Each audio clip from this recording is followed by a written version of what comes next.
Hi everyone, my name is Mrs. Kovacs, and I'm going to be talking about how to write the equation y equals mx plus b from a linear table. So what does that mean?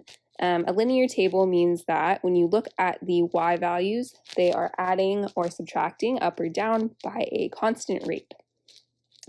When we look at our equation, y equals mx plus b, our m represents our slope.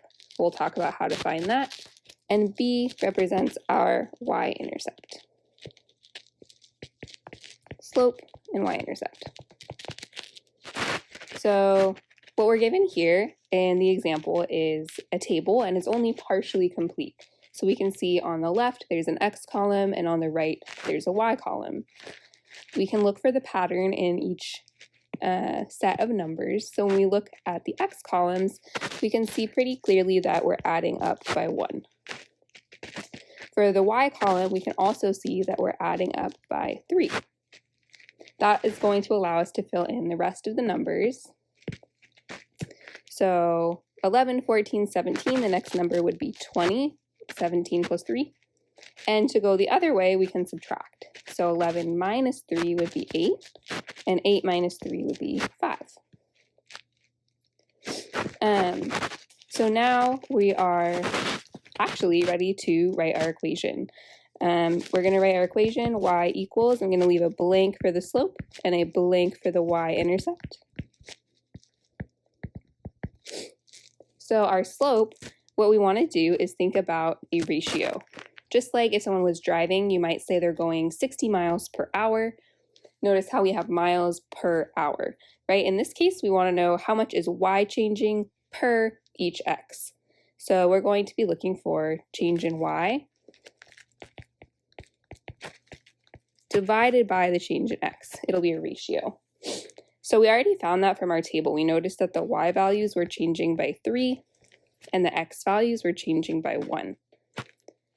Now it doesn't matter which two values you use to find this. For example, even if I had gone from 1 to 3 and notice we were changing by 2 for x and 14 to 20, which is changing by 6 for y, that is still going to be a ratio overall of 3. So our slope here is 3. The second thing we want to find is our y-intercept. So our y-intercept is the y value when x is equal to 0. So I look in my table where x is 0, I see that my y value is 11. So I'm going to write 11. That leaves our final equation as y equals 3x plus 11. So why does that equation work? Let's take a look at that. Why does it work? Let's take a look at how we built this table. So we started from 11, right, at 0. And then to get to 14, we noticed that we added by 3. So I'm going to write 11 plus 3. To get to 17, if we consider that we're still starting from 11, we added 3 to get to 14, and then another 3 to get to 17, because 11 plus 3 is 17. If you follow that same logic, we can see that to get to 20, we added 3 times. 11 plus 3 plus 3 plus 3 is equal to 20. So why am I writing it like that? Well, when we look back to our equation, y equals 3x plus 11, we're going to see why that works. So another way to think about 11 plus 3 is going to be 11 plus 1 3, or 3 times 1. Another way to think about 11 plus 3 is going to be 11 plus 2 3s, or 3 times 2. Another way to think about 11 plus 3 is going to be 11 plus 3 3s. And so notice here how we have our y-intercept, and our slope tells us how many times we are, or how much we are going to add for each x that we're looking at. So those x's come from over here. They tell us we'll add 3 one time, or 2 times, or 3 times. We can also work our way backwards, right? So our y-intercept is just 11 plus 3 times 0. To work backwards, remember we subtracted. Another way to think of that is 11 plus 3, but in the negative direction. So 3 times negative 1. And another way to think of 5 is 11 minus 3 minus 3, which is 11 plus 3 times negative 2. So that's how it works. Let's go ahead and look at another example.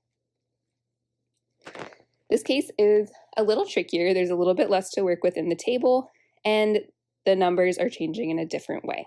But we can still analyze it. Another thing is that I put this one horizontal. So when you're looking at tables, they can sometimes they're horizontal, sometimes they're vertical. There's no particular reason for that. To be honest, I usually I'm trying to save space when I do one way or the other. You'll see them both ways, so it's important to be able to analyze them that way. So when we look at our x numbers, we can see that the numbers that they give us go from 4 to 8 to 12. So we can see there that we are adding by 4. The y numbers they give us are actually just 11 and 10. So we know here that we're trying to learn about linear tables, so we can assume that this is going to be consistent, and that's why we are going to be able to continue the pattern. So from 11 to 10, in this case, we're actually going down by 1. So I'm going to use this information to help us find all our other numbers. So if we're going down by 1 as we move to the right, that means that as we move left, we're going to be adding by 1. So I'm going to go ahead and put a 12, and then a 13, and then a 14. Here we have 4, 8, and 12, right? We were adding by 4, so to go backwards, I'm going to subtract by 4 to get 0 and negative 4. We are ready to set up our equation. Remember, we're going to start with finding our slope and then our y-intercept. So for our slope, remember that we are looking for how much is y changing versus how much is x changing.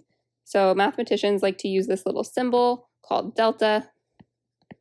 It means change. Mathematicians are big fans of shortcuts, so they just came up and they said, you know what, this little triangle here, that's going to mean the change in y, and we're finding the ratio with the change in x. So we can see that our y values were changing by negative 1, and our x values were changing by 4. So this one's a little different from the last problem for 2 reasons. One is that we have a negative slope, and the second reason is that it's a fraction. That is totally fine. In fact, it's kind of nice when slope is a fraction, which we'll see when we're graphing. So that's our slope is negative 1 over 4. Remember, it doesn't matter which numbers you use to find that. Any 2 points on the table would work. The other number we want is our y-intercept. Remember that this is where our line will cross the y-axis, which means that the x value is 0. So we're looking at 0, 13. So I can fill in 13 as the b value. We have an equation. How can we know that it works? So one way to check your work is to plug something in. So I'm going to check it for x equals 12. That's going to be over here. So we hope that when we plug it into our equation, y equals negative 1 over 4x plus 13, that when we plug in 12, we should get 10. Let's see if it works. So y is equal to negative 1/4 times, remember we're plugging in 12 for x. So if you want, at this point, you can just plug it into a calculator. I know 1/4 of 12 is 3, so really what I'm doing is negative 3 plus 13 to get y equals 10. Which is great news because that is indeed what we were looking for up here. And we know that that equation is going to work. So that's all the 2 examples that I'm going to show you today. I want to kind of summarize what we talked about with a few things to remember. The first thing you want to remember is what the equation actually looks like. So remember that when you're working with a linear equation, the form that you'll often see it in is y equals slope times x plus the y-intercept. we call this y equals mx plus b form, or slope-intercept form. In order to write your equation, then of course you're going to need to find the slope and the y-intercept. So to find your slope, we use these fancy symbols to represent the change in y divided by the change in x to find that ratio. And what that really means is you're trying to find out how much y changes compared to how much x changes.